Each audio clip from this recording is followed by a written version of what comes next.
युद्ध आरंभ की चर्चा करेंगे। लंका को अजय किला जानने के बाद भी वानर सेना श्री राम के प्रताप से निडर होकर चल पड़ी। चारों तरफ श्री राम जी की जय, लक्ष्मण जी की जय, वानर राज सुग्रीव की जय, ऐसी गर्जना होने लगी। सबसे पहले लक्ष्मण और मेघनाद के बीच में भयंकर युद्ध होता है। तब मेघनाद वीर घातनी शक्ति चलाता है, जिससे लक्ष्मण जी मूर्छित हो जाते हैं। लंका के वैद्य सुषेण ने बचाव का एक ही उपाय बताया, संजीवनी बूटी। हनुमान जी संजीवनी लाकर लक्ष्मण जी को मूर्छा से वापस जगाते हैं और दूसरी तरफ रावण अपने भाई कुंभकर्ण को उठाकर सारी बात बताता है। अरे मूर्ख, जगत जननी जानकी को लाकर अब तू कल्याण चाहता है। अब आकर मुझे क्यों जगाया? हे तात, अब भी अभिमान छोड़कर श्री राम जी को भजो तो कल्याण होगा। रावण के ना मानने पर कुंभकर्ण ने भाई का साथ नहीं छोड़ा और श्री राम जी से युद्ध करते हुए वीर गति को प्राप्त हुआ।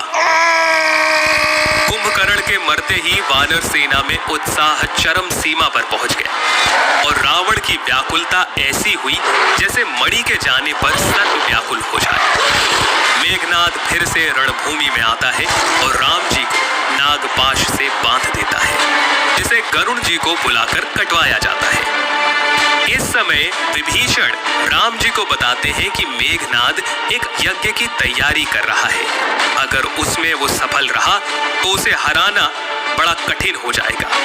इसके बाद वानर सेना मेघनाद के उस यज्ञ को ध्वंस करती है और युद्ध में मेघनाद का लक्ष्मण जी के हाथों उद्धार होता है।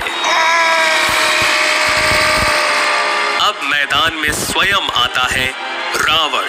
हे उत्तम योद्धाओं, सुनो, तुम नीच वानर को मसल डालो और मैं इन दो राजकुमार भाइयों को मारूंगा।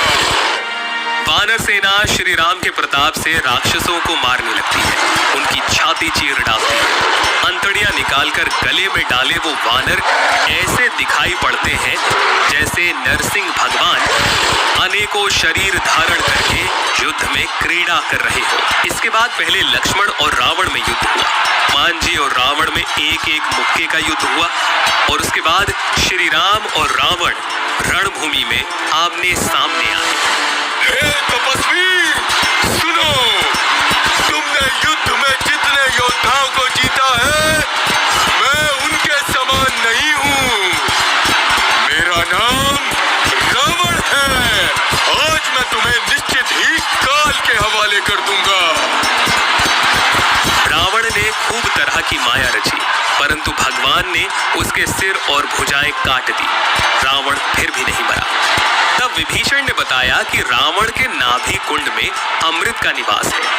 श्री राम जी ने हर्षित होकर हाथ में विकराल बाण लिए, कान तक धनुष को खींचा और एक साथ 31 बाण छोड़े, जिनमें से एक बाण नाभि कुंड में और बाकी रावण के सिर और भुजाओं को काट डालते हैं, जिनसे रावण धराशाही हो जाता है और चारों दिशाओं में श्री राम की जय जयकार होने लगती है।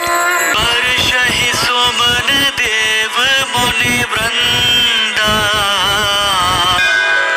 जय कृपाल जय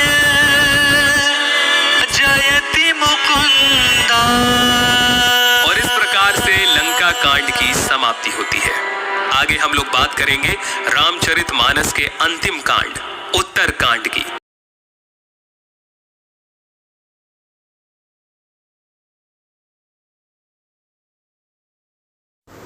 कल आप देखेंगे उत्तरकांड। जय श्री राम।